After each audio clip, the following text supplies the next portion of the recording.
right, good morning, everybody. Today is Friday. Yay, it is Friday again, February 6th, 2015. And this is Before the First Cup with Jules here on UCY.TV. It is 17 degrees here this morning and sunny in upstate New York. I saw you guys talking in chat this morning saying how it was like spring there. And yes, if you take a look at the map, the whole western side of the country just about is getting a taste of spring. And the Northeast is about ready to get pummeled with not one, but two incoming systems. They said at least through Tuesday, starting tomorrow, it is going to be snowing and piling up, but not too bad. I just am done. As I tell you guys just about every day, I am done. This cold and dark is just killing me. Speaking about cold and dark, let's get to the hearts of those in charge. We have been talking for the last, oh God, I believe this is probably the end of week number 3 now, about all of the psychotechnologies that are very quietly stealing our future. The newest ripple in all of this is now how this vaccine debate has become a political issue. It's also become a personal control issue. And I'm not talking like bladder control. I'm talking about whether or not you have control and a say over what happens to your own body. You know, right now it's a choice. I don't think personally, in what I've been following, I don't think in the future it's going to be a choice. I really think that the agenda that's being pushed right now is the march toward you losing the ability to say what is in your body, how your body is monitored. It's going to be 24/7 surveillance to the cellular level. You know, I mean, one of the reasons why I don't do what I did for a living anymore for pay is because this is exactly what I saw it leading to, and I didn't literally see it. Maybe I did, but I don't know if I actually realized how insane the path we're on now was, but I could actually have a good view of what was happening with the net dropping down on top of us. I mean, any of us who worked in technology, and especially at resellers, working for all the different, entities that are out there. I mean, all of them, schools, hospitals, banks. I mean, all the verticals. They were all working on upgrading, connecting, upgrading, connecting. And now we're going to take a look. There's a few things that happened, and it doesn't look like we're going to get into the nanotech and food. So I think I'm going to kick off the beginning of next week. We're going to look at that. But there's a lot that's been going on this week with the vaccines, but they've added a few new twists that I bet most people missed. There are some changings of the guard happening right now as of the beginning of February at the FDA. It's pretty interesting when you read the history of the people and who are there, what they did, and who's incoming. And there's also some new cyber hacks that in the beginning you don't, but if you've been listening to this show and you hear who got hacked and what information got hacked, and I'm going to tell you it all fits together. I'm telling you, this cannot be accidental. If anyone here has ever done a large puzzle, or you ever did research, I mean, I got an English degree. That's what I spent the majority of my 5 years in school doing, was researching. That's what an English degree is all about. You dig and dig and dig, and you find info, and then you put it all together like a puzzle. That's what I'm good at. And I have never in my life seen clues. If this were just all accidental, this must be a miracle that all these pieces are just falling out of the sky and into perfect placement within this puzzle that I see forming. It can't happen. It has to be orchestrated. Let me pop over there quick. And sorry, it's cold out here. I just got my heat fired up. Taking my first couple sips of coffee. All right, where do we start? Where do we start? I'm trying to think of where we left off yesterday. I just this none of this is good, guys. It really isn't. Oh, yes, we talked about the cell phone. The Israeli-led consortium has received £6 million grant from the European Commission to develop a phone attachment that can just have you breathe on it and it will diagnose cancer. So those little nanobots then can start running around inside of you. And actually, I'm telling you what, this might even just be a stepping stone to get us used to this instantaneous diagnosis and treatment. Because by breathing into a phone, like if they invented that tomorrow and it told you that you had malignant lung cancer, and I hate to tell you guys, but with Fukushima and all the other crap that's going on, I mean, I'm not even going to go there, but just be aware, this isn't by accident either. It's all about making money. Everything is about making money. And I know there are people out there who'll say, no, the rich don't need any more money. It's control, manipulation. This is how they're getting all these regulators to go along with them, is that insider trading is legal. And so are kickbacks under Obamacare. So everybody, it's like an orgy of slippery palms right now. They have not only sold the store and ripped all the fixtures off the wall, but now they're chucking your kids out the back door too when you're not looking. And it's going to get worse. So, anyway, let's pop into some of the things that I discovered after the show and there's so much that we need to actually go back and hit, but I want to look at this right now because some of this is really important. So we've been talking about the FDA. We've been talking about all this freaky technology that they're working on. I have all kinds of documents on actually laws and ethics that they've been digging into over the last 5 years or so about nanotech that if we don't get to today, I promise I'm going to do no new news. We're going to back up 2 weeks and get through all this because it's very important. You need to understand that they make it sound like to all of us that this is great and this technology is great and it's going to cure us all. And, you're in danger. We know that. And so we will protect you. That's how the government has trained us to depend on them. We looked at Ebola. We looked at that as the first step. And before that was even the swine flu and, the bird flu, H1N1. And this has been a repeating cycle over and over again. And it's always been the government who stepped in with their wonderful vaccines and has cured and saved the day. It's a mindset. They've set us up now. They've set us up so that nobody is going to question. And now we see this vicious debate going on over this measles crap. Now, look into measles, okay? If you don't believe me, dig into measles. Measles is not the killer disease that they're trying to frighten you into thinking it is. It's interesting that they followed it up after Ebola. And Ebola, as you search images on Google, you see hemorrhagic fever. So they put the fear of Ebola into everybody. And Ebola, we find out, wasn't even that easily spreadable. Measles is, but they don't have a lot of bad side effects.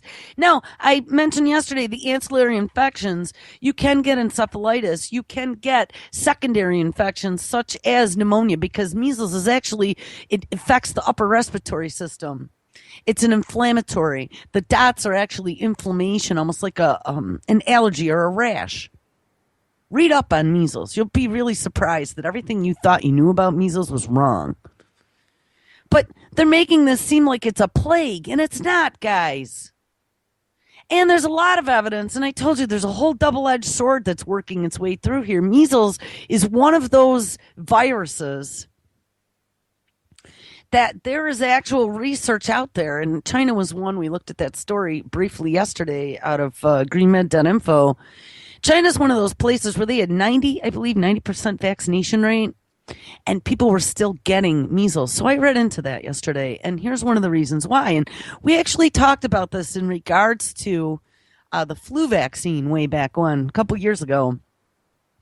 There are a couple different forms of vaccination. And we know this over the years, being kids growing up in the 70s. There were live viruses and dead viruses. And I'm trying to think of which one is attenuated, live, or dead. Attenuated virus. I think that one's the dead one. Hold on. Oh no, it's live. All right. Yes, the live attenuated virus. So there's the live virus and there's the dead virus. And they found in the past that children were getting the disease, the illness, the virus when they were giving, not in all cases, but in some, when they were giving vaccines that had live virus in it. And I believe polio was one. My dad's cousin actually got polio when he was a kid. He had it. He was affected his entire life. And they always said it was from the vaccine. And that was probably in the 50s or so. Back by the time I was getting the polio vaccine, it was a killed virus.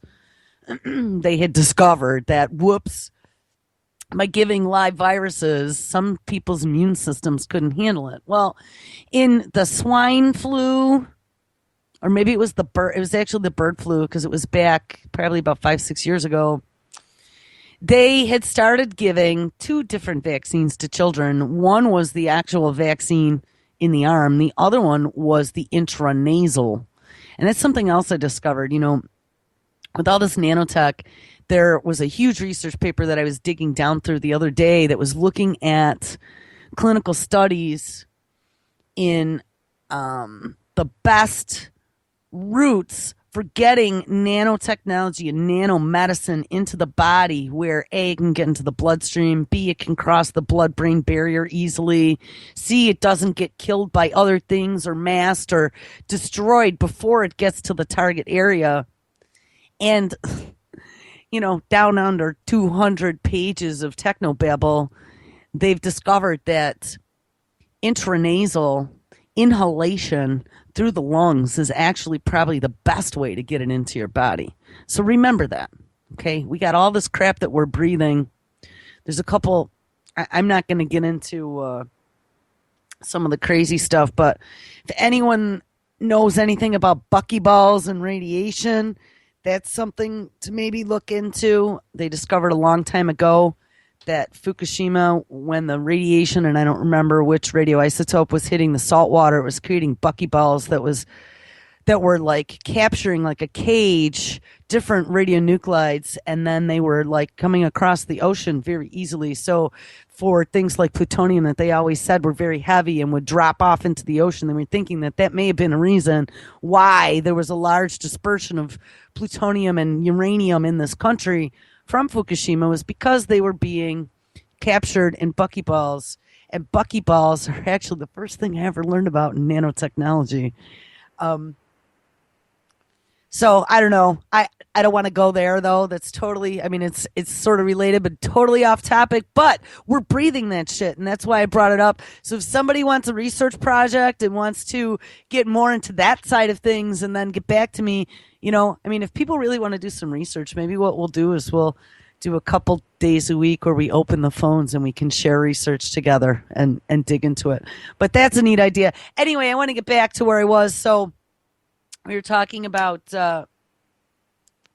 attenuated viruses versus killed. So one of the things that I discovered in doing my research over the last few days into this measles thing is that a lot of the measles, the MMR, and that MMR vaccine is actually the one that they have, a lot of parents have blamed on autism. I can tell you those combo vax, my other cat, I had the one that had cancer, and then I had the other one who was the ginger kitty, who was very, very sensitive to everything. When he got whatever the cat 3-way vaccine is, he had a very horrible reaction, and I found him 2 days later, passed out with foam coming out of his mouth in my hamper under the sink. This was many years ago. I just gotten out of college, I think. I had curtains around underneath my sink. My hamper was underneath there, and he had gotten into the basket and passed out in there. And I found him with a fever, having a reaction to this vaccine with foam coming out of his mouth. And it was horrible. And, the cat was always, when I found him, he was half starving at the time, and he was young, and I think he definitely received some damage from the starvation. He always was a little bit slow. He was like my autistic kitty. But And I mean, he didn't get things. I have a couple cats that are really super smart. He definitely was. I think he was affected by his hardships when he was younger. But I'm telling you, that cat had such a horrible reaction, and they would never give him that vaccine anymore. And then that was when I had the conversation with my veterinarian about the vaccinations. And you know, even your veterinarian, the ones that aren't bought and sold by the Veterinary Association, will tell you that all of these vaccines are unnecessary and that the vaccine schedule that they give you is way, way overrated because immunity lasts a hell of a lot longer than 1 to 3 years. Just so you know that. So, anyway, getting back to the measles, because I'm getting already off the topic, they were discovering that with the live virus, people who were vaccinated were actually shedding the virus for up to a week or more out of their nasal passages after getting the vaccination. So here's the question about this whole Disneyland thing. Before the days that we had vaccines for measles, the type of measles that everyone got was called wild measles or measles in the wild. And it was a totally different type of measles than the measles we get today. And the measles we get today is a type of measles that people are catching from others who have gotten vaccinated and then are breathing while their body is fighting this virus, are breathing out infectious material. And when I was talking about the swine flu, it was the same exact thing with the swine flu vaccine. The one that they got in the arm was dead, but the one they were giving to the kids intranasally, and they also do rabies like that for cats and dogs, by the way. They'll do that with the liquid, the 1 year. They'll do intranasally. But remember, that's live virus. You get your dog or your cat the 1 year intranasally, they're still spreading virus for the next week till their body catches up. It's very dangerous. Start reading about that. Attenuated viruses taken intranasally. Now, the MMR is through an injection. That also is a live virus. And here's the question that I was reading that parents are asking, ones that are very well adept here. And you know what? Let me hit the UCY page because I think I posted this story out here yesterday.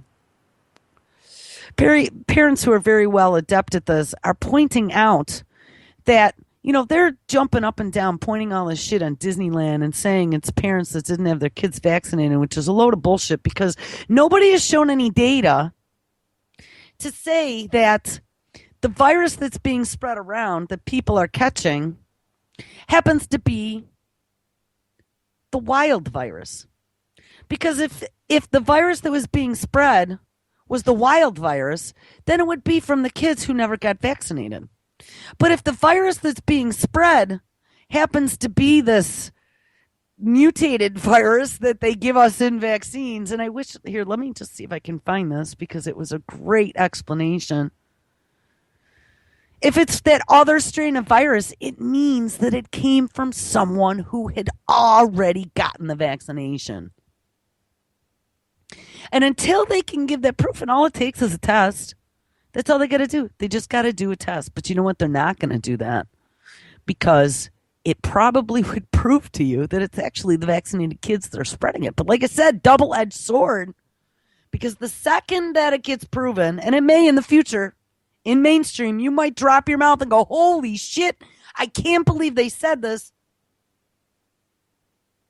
But if they ever come out in mainstream and they start telling us that, whoops, these vaccines that we've had and that we've used for 20, 30, 40, 50 years don't seem to be effective anymore because remember, we have all these new superbugs now, and there was an executive order written about just that.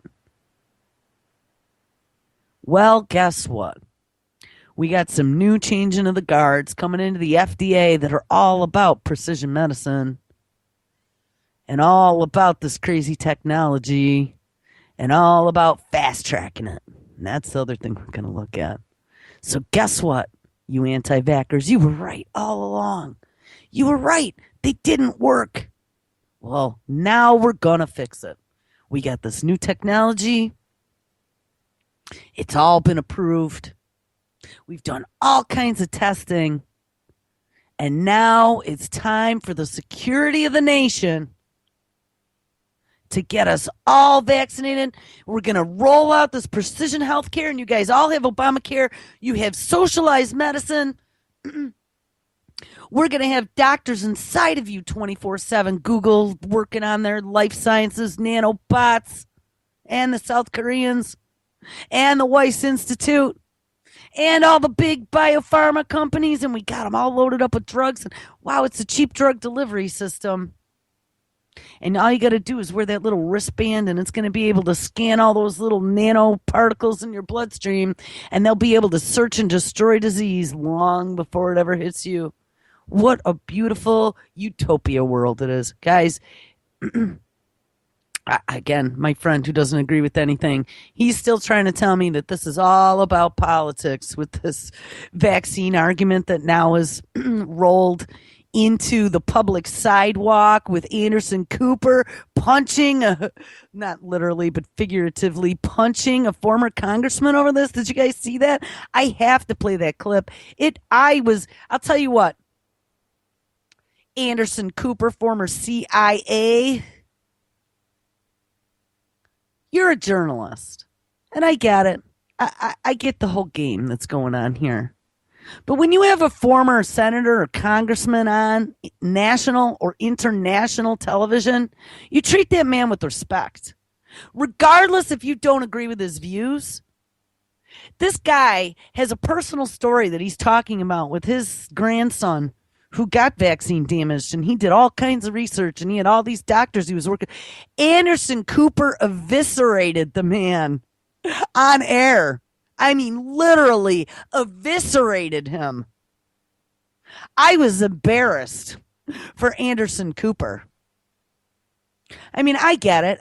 You know what? Investigative journalism, sometimes you're not nice, but I'm telling you, the level of attack that they are forming at this moment with blood and guts. I mean, they ripped apart. You should have heard another panel just with fangs ripping the intestines out of Rand Paul yesterday.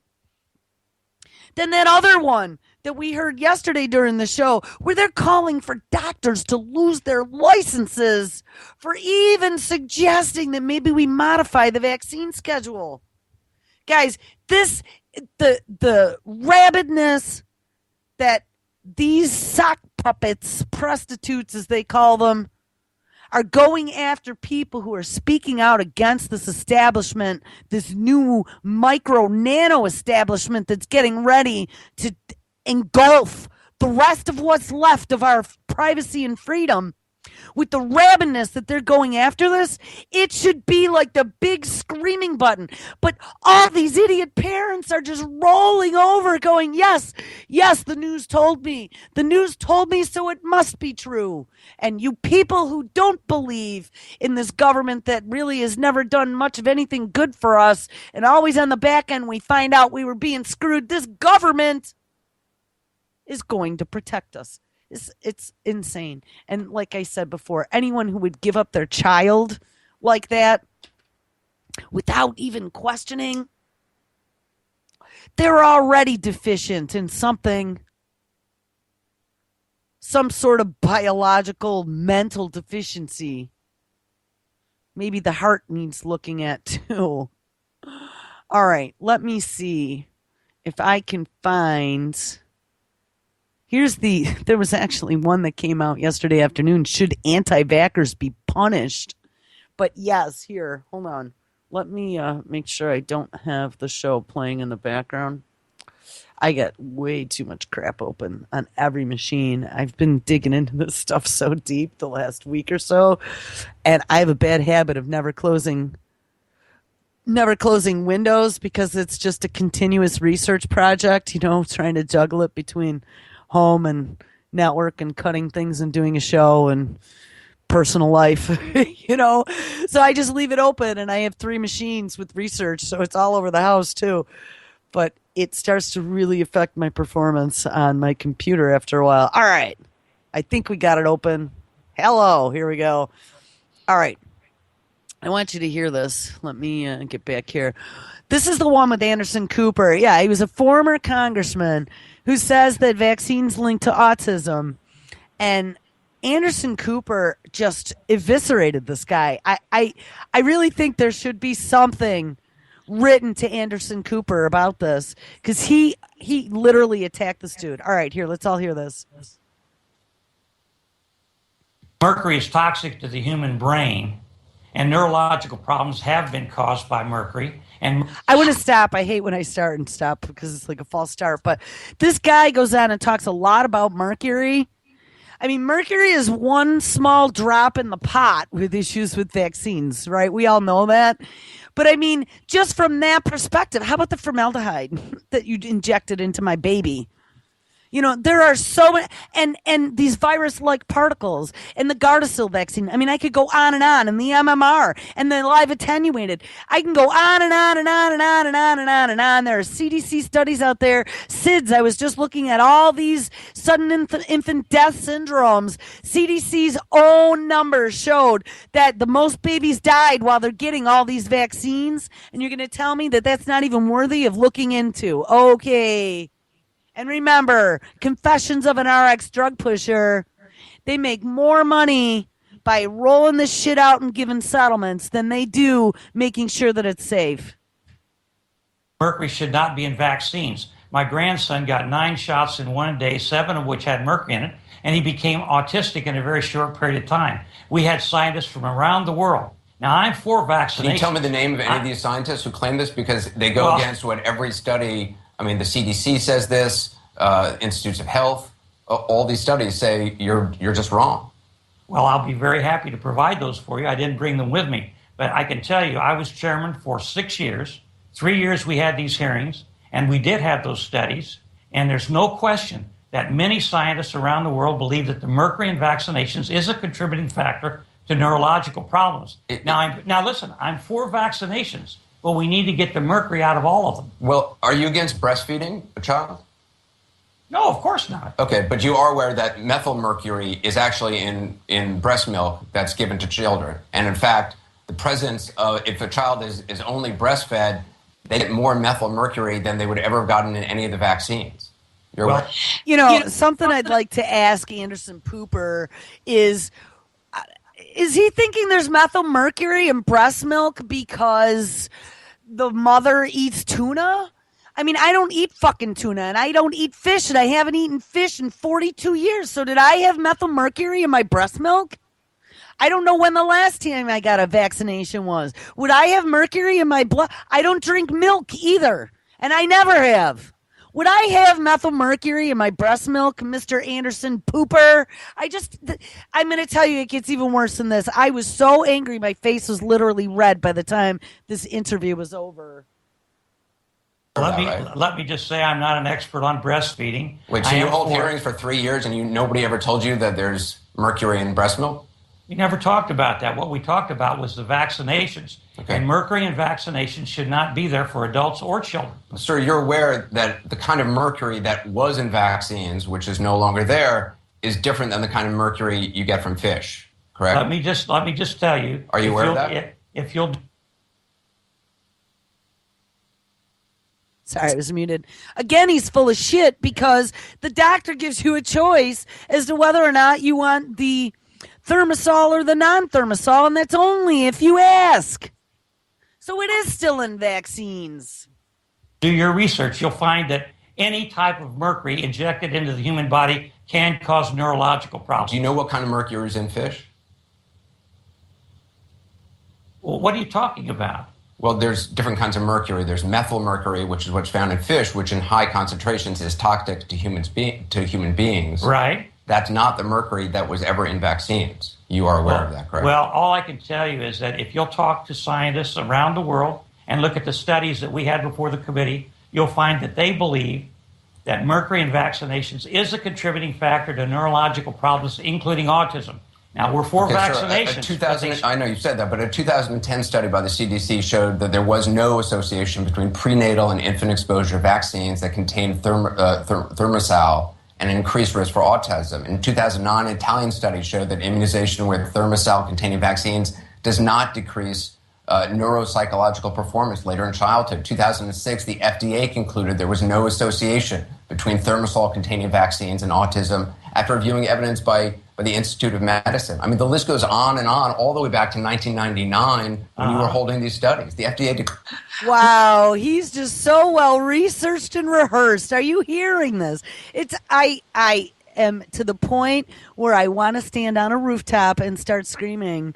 We need to send Anderson Cooper some messages. I also saw Liam Sheff posted some stuff yesterday about Jon Stewart. Apparently, there was another assault from the Jon Stewart show against anti-vaxxers as well, as to how horrible we are and how dumb we are. And all right, let's finish this. declared the use of thimerosal in childhood vaccines poses no harm. And even out of an abundance of caution, they removed it, and the incidence of autism continued to rise. You're a very bright young man, but I don't know where you're getting your information. Well, it's called research. You could do it. I did research. I did research for 3 years. Unfortunately, you haven't had the opportunity to research it for 3 years. All right.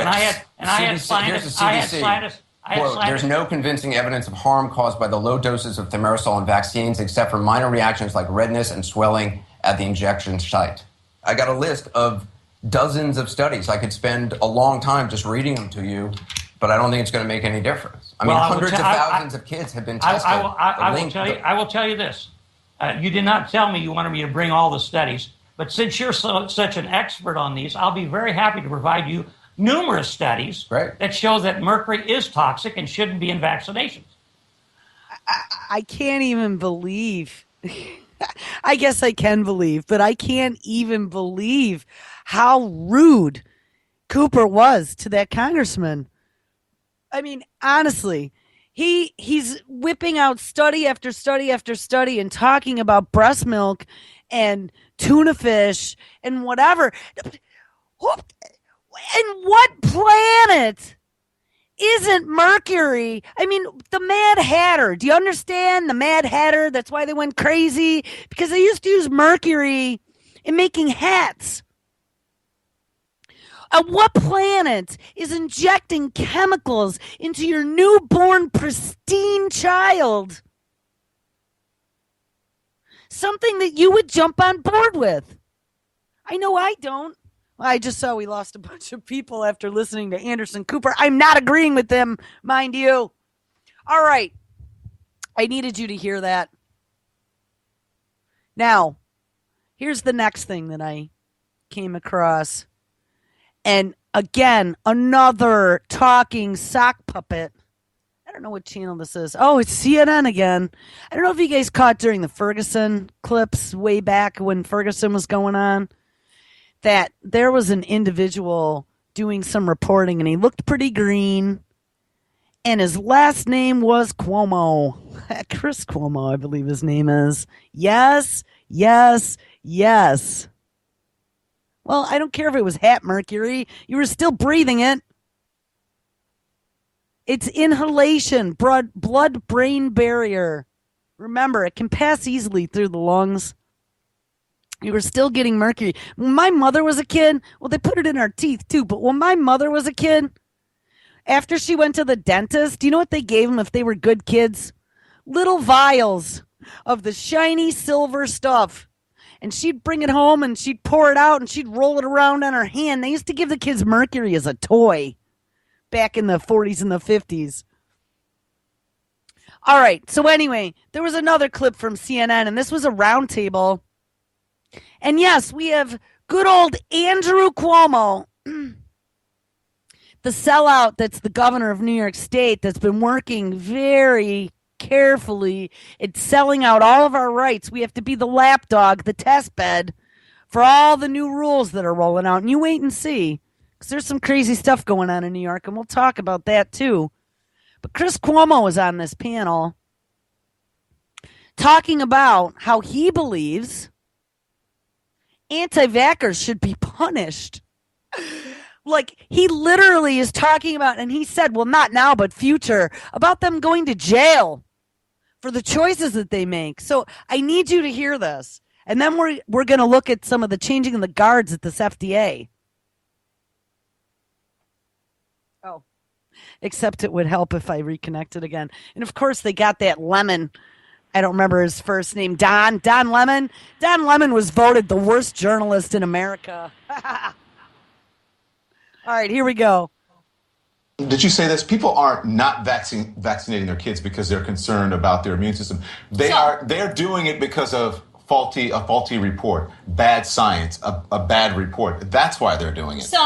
Some are doing it that way. Everybody has their own reasons. Some people are doing it because they know somebody who they believe got injured by a vaccine. Right. I mean, it does exist in a very, very, very small subset. 0.003% of those vaccinated get injured. Absolutely. Very small subset. But all you need to do is know one or have a neighbor who thinks they know one. Right. It makes parents nervous. That's why this is happening. Yes, parents think that they shouldn't give vaccines. They're wrong. Yeah. So don't give credibility to their position. Yes, but here's the problem with what you're saying. You also can't sweep it under the rug. I hear people all the time say, these anti-vaxxers, they're crazy. They're wearing tinfoil hats. Even Hillary Clinton put out her tweet that said, the earth is round and vaccines are good. In other words, you're a flat earther if you have any questions about it. Oh, God. Then dig in. I've talked to these folks. They dig in. But it's they sort of the same as the climate change people, don't you think? It's similar to climate change? I think climate change is a lot more up in the air about what's causing it and where is it and where are we on the cycle. There are a lot of questions there. With vaccines, we don't have them. You are right. You can't just tell somebody they're stupid and expect them to change.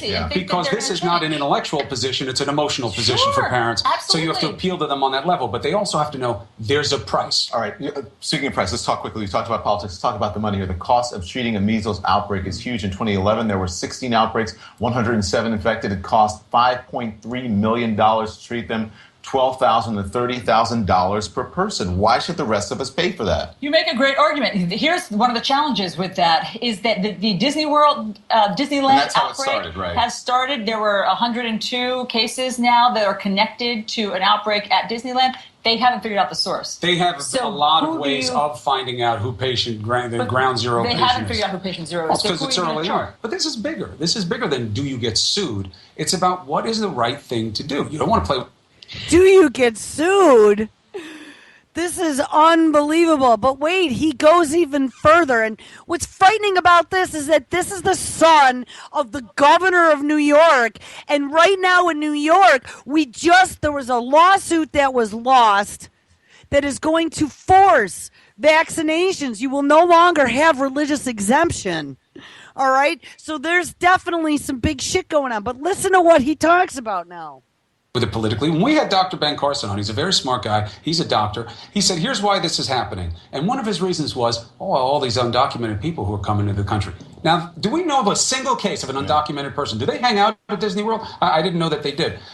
That's a pretty expensive place to go. That's playing politics and pandering to something that shouldn't be done. And they also think that most of the cases are from tourists, but American tourists who went somewhere else, like the Philippines, got infected and then came back. So that's different. So speaking of doctors, doctors are refusing to treat the anti-vaxxers. There is a backlash when it comes to them. Some are calling for penalties like higher health care premiums, even jail time.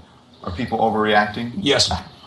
Yes, because you're not there yet. You don't have the laws in place. Civil remedies would be difficult to do. And frankly, you need more harm. I know that doesn't sound right, but that's what moves the law. That's what gets prosecutors to start advocating for things that extends the law. Although, many are saying Ebola was a warm-up, that this is so much more contagious, that measles can hang in the air for 2 hours and make people infected. You've got to start somewhere. You'll get more cases. Okay, we need to play that again because what they just said is our future. Should there be jail time? He says, no, we're not there yet. The regulations are not in place yet, and there isn't enough harm. And Ebola was just a warm-up. That's exactly what we've been saying. And I'm telling you, this is not going to pan out well for any of us. All right, here, I think this is about where he started. Hold on. I can't stand this, Chris Cuomo. And he acts like he's so pseudo-intellectual with the looks on his face. Know that they did. That's a pretty expensive place to go. That's playing politics and pandering to something. All right, hold on. We're going to fast forward here. All right, good old Donnie Lemon. All right, here we go. There is a backlash when it comes to them. Some are calling for penalties like higher health care premiums, even jail time. Are people overreacting? Yes.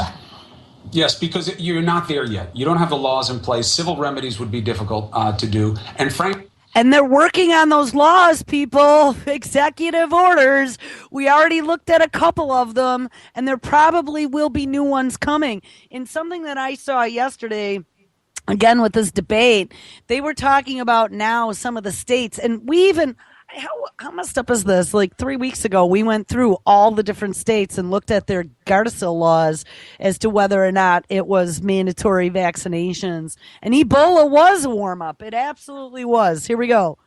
you need more harm. I know that doesn't sound right, but that's what moves the law. That's what gets prosecutors to start advocating for things that extends the law. Although, many are saying Ebola was a warm-up, that this is so much more contagious, that measles can hang in the air for 2 hours and make people infected. You've got to start somewhere. You get more cases, you get more action. I mean, this is my point, which is, how does demonizing them help?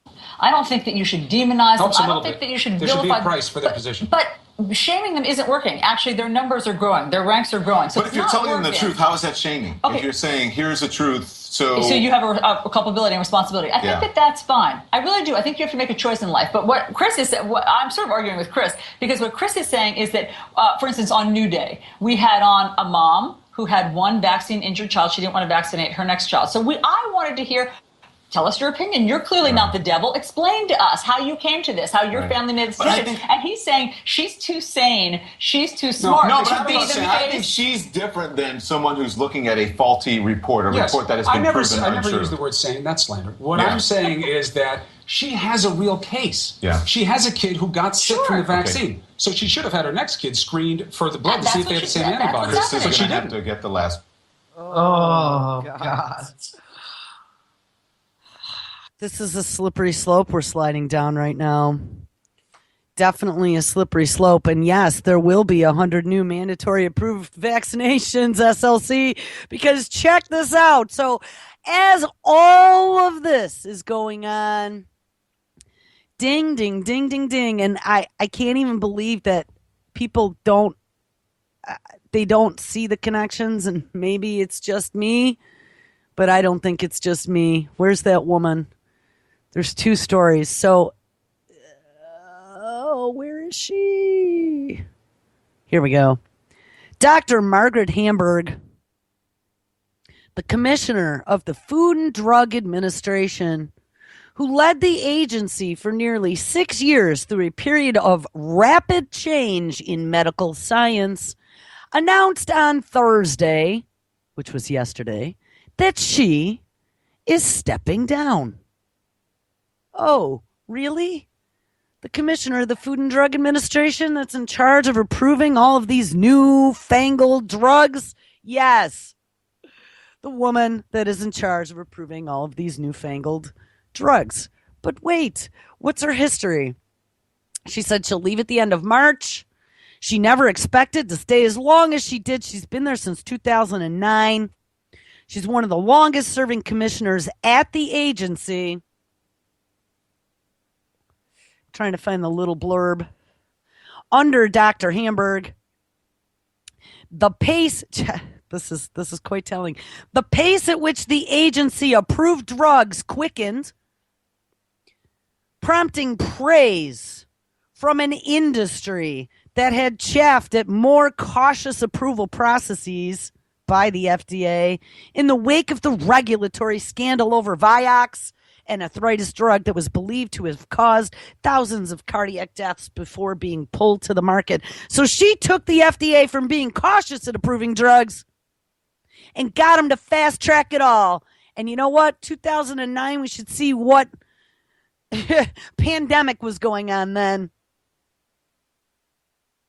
In a blog post earlier this week, Dr. Hamburg said that the FDA had approved 51 drugs in 2014. The most drugs in almost 20 years. She called that a testament to, quote, its innovative approaches to help expedite development and review of medical products that target unmet medical needs. While some have criticized the agency for speeding approvals too much at the expense of safety, others have said that the pace was justified. All right, guys, don't think that it is an accident that this woman who set the stage now for the invasion of nanotechnology is stepping down. Because I then dug this morning with my first couple sips of coffee. I was like, you know what? What I didn't see in that story is who was taking her place. Well, someone who she just appointed 2 weeks ago is now being tapped as taking over for her. His name is Dr. Robert Califf, Califf. January 26th, she actually appointed him the FDA Deputy Commissioner for Medical Products and Tobacco. That's like medical products and tobacco. That's kind of a weird combination until I remembered the Blue Angel Project at Texas A&M with GMO tobacco producing some of these nano vaccines. I was like, oh, this all makes sense now. Wait until you hear this dude's history. This is press release right from the FDA. U.S. Food and Drug Administration Commissioner Margaret A. Hamburg has appointed. Now remember, she appointed him on January 26th. She yesterday announced she was stepping down, and it says in some other story I found that he is going to be tapped. He's actually the one that's being tapped to take over for her as the commissioner for all of the FDA. In this position, Dr. Califf will provide executive leadership to the Center for Drug Evaluation and Research, the Center for Biologic Evaluation and Research, the Center for Devices and Radiological Healthland, the Center for Tobacco Products. He will also oversee the Office of Special Medical Programs in the Office of the Commissioner. She says that she's delighted to announce his addition to the FDA's senior leadership, blah, blah, blah, blah, blah. During his career,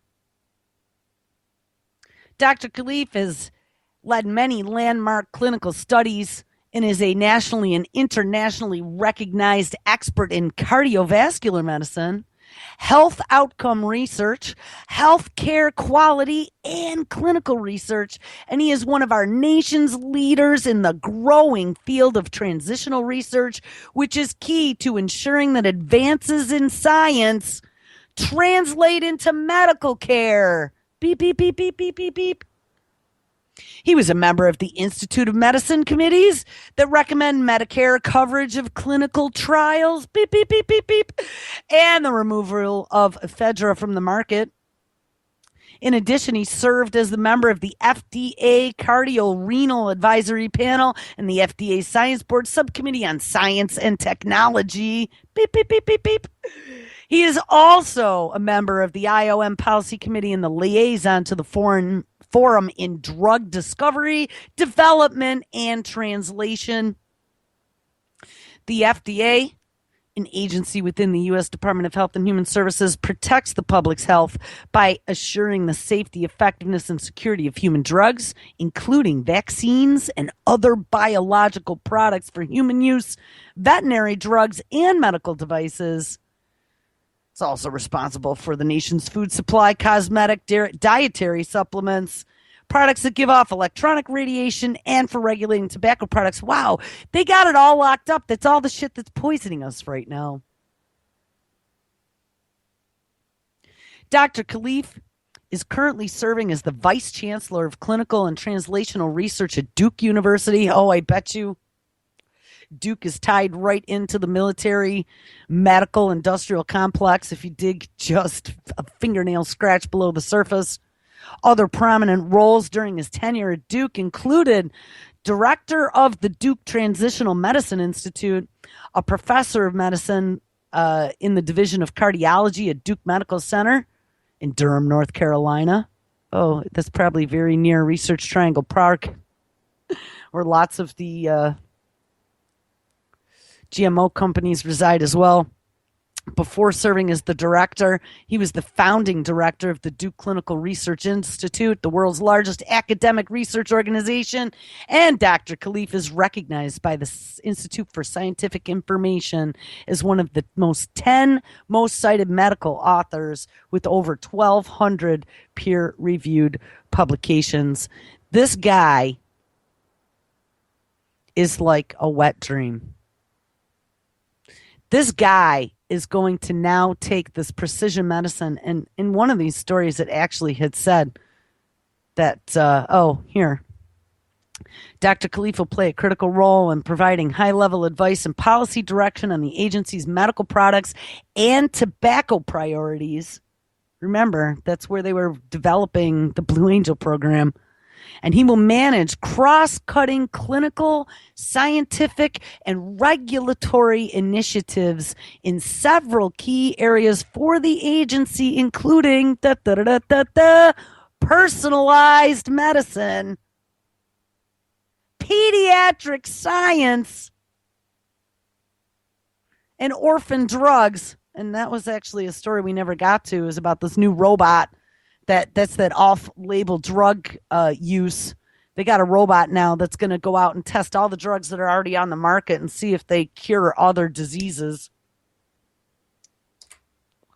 So, guys, in the middle of this whole orchestrated debate that's going on, orchestrated with a huger goal in mind. This is everything we've been talking about for the last 3 weeks, this whole evil plan. They now have put someone into place that's going to rubber stamp beyond rubber stamping. This is what it sounds like that's what this dude's all about, man.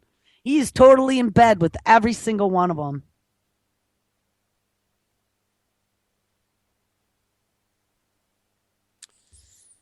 Now, on top of all of this, in the middle of all of this, what happens? But there's a massive hack attack. Oh my God. I think it's the biggest, or just about the biggest, like maybe number 3 of the biggest hack attack ever. There was? Yeah, those pesky hackers. Well, guess who they hacked? They hacked Anthem. Who's Anthem, you say?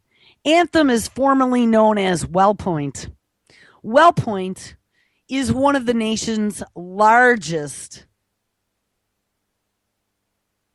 health insurance companies.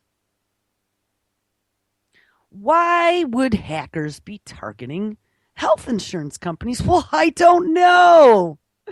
Well, hey, we find out they got 80 million records. 80 million. Trying to think which one of these, there was a whole bunch of videos on this yesterday, and one of these at the very end, they gave you the money shot. Because what they say is, well, these public companies, we need to be used to this. This is the new normal. Us getting hacked all the time. It's the new normal, and we need to be aware of this. And corporations need to get security. And remember, that Microsoft Cyber Patrol Center and good old, I forgot his name, the former head of the NSA Cyber Patrol, who's now gone into private practice, who's holding JP Morgan Chase's feet to the fire, and then they got hacked at $1 million a week that he wanted for his salary. I think this is the one, actually, that I listened to yesterday. They need to get in the back door, because you know what? If they can't break down the HIPAA laws, then let's just get our security apparatus into all of the health insurance companies. And you know what? The health insurance companies are all part of the program. So, American public, don't worry, because your data's going to be safe with us. Again, they need to do the problem reaction solution. Do you see that? It was no accident that now the next biggest, largest ever in the history of America security breach happened to be a health insurer. That's what I'm saying. It's like, if there was a puzzle that was to be made, there was never a more perfect puzzle that was created. None of this is freaking accidents. Every single day, it's the next step of the illusion of faking you into believing. For those that don't ask questions, for those who are not suspicious, I'm suspicious of everything, sometimes to my detriment. But don't believe it. My mother, that's why I blame it on my mother. She's the one who told me. Don't believe it just because somebody tells you. Don't believe shit that I tell you. Look it up. It's easier to believe it because somebody told you. Find the documents and find something you trust. One of America's largest health insurers, Anthem, this morning confirmed a massive data breach. Reports say hackers may have stolen up to 80 million records. No credit card or medical information is in danger, but social security numbers, birthdays, and addresses may have been compromised. Anthem's president and employees are among those who may be affected by the cyber attack. It's still not clear if the hack has been contained. CBS News business analyst Jules Schlesinger is here to look at the impact of what could be one of the largest hacks in history. Jill, good morning. Good morning. How bad is this security breach? Well, this is pretty big. This will rank potentially in the top three. We had two breaches at Experian and eBay in 2013, but this looks bigger than the JP Morgan, the Target, the Home Depot. Again, I just really want to emphasize, so far it does not look like credit card or bank information was stolen. We are worried that we have our names and social securities, but really that data seems to be okay, and medical information does not appear to have been stolen. So I think that's... So medical information wasn't stolen, but whoops, you definitely, and hopefully this will air. Remember. So the worst thing is? Well, I think the worst thing is not knowing and the broad number of people. I think the best thing is the company found it themselves last week. They disclosed it within 1 week. There have been instances where it have been weeks. I'm skipping ahead because we're out of time. Since there's been any sort of hack of your own information. The FTC has a phenomenal website where information has been compromised. Instance of a cyber attack. And I think it's what we have to be used to. And this is going to be the cost of doing business for every single company and nonprofit in this country. And there you go. She says it is the cost of doing business. We're all going to get hacked. We have to give in to the cybersecurity patrol to keep us safe, people. All right, everyone have an awesome Friday. Make sure you stick around tonight. There's all kinds of radio. LaVon is live tonight. Hold me out ready. We got Josh on at 6 p.m. We have Truth on the Tracks. We have Daniela. We have Anti-Media Radio. So, guys, everyone have an awesome Friday. Crack a beer. Stay happy. I'll catch up with you on Monday.